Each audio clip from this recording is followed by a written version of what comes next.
Ziko halmashauri tumekuta wale ambao wamepewa wadhifa kule ndani kutotambua wenzako wanaokusaidia kazi kwenye eneo hilo. Mkuu wa idara hana mahusiano na watumishi wenzake.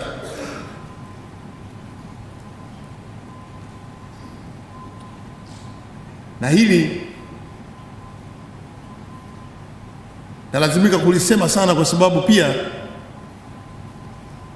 watu wanaona ukiwa mkuu wa idara umemaliza kazi, huyu huko anayekimbiza faili unaona sio mwenyewe. Huyu anayekusaidia kazi basi atabaki kusaidia hapo tu.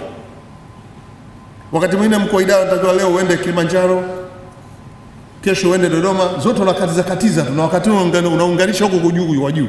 Kwa nini usimwambie msaidizi wako naye aende akahudhurie?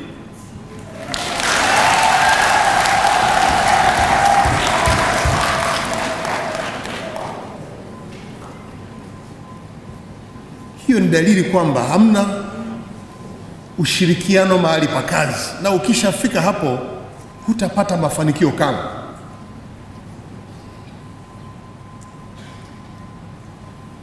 Kwa hiyo ni vyema sasa, lazima watumishi mshirikiane. Kila idara tuna mkuu wa idara, msaidizi wake na wale wanaomsaidia kule chini, wote ni kitu kimoja, na wote ni watumishi wa serikali. Message yangu, lazima mshirikiane. Kila mmoja na thamani sawa ndani ya serikali yake. Hata yule ambaye anakutengenezea chai ili uwajibike vizuri, ana nafasi sawa kwenye halmashauri yako.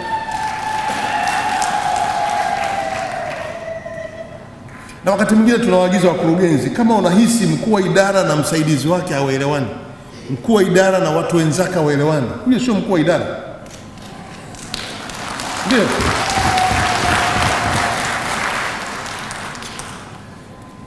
Mkuu wa idara kazi yake ni kuunganisha ile timu ili jambo analolifanya kwenye idara yake lipate mafanikio. Ukishafika kuwasegregate wenzako, unaona sio kwa sababu wewe ni mkuu wa idara, hiyo mamlaka nayo mkurugenzi hapo. Mkurugenzi ukihisi idara hiyo ina kazi hiyo, wanaishi hivyo, hapa tutapata mafanikio. Na usikubali kuwa na mkuu wa idara ambaye hata tuletea mafanikio kwa kutoshirikiana na wenzake mpaka yule anemchemshia chai.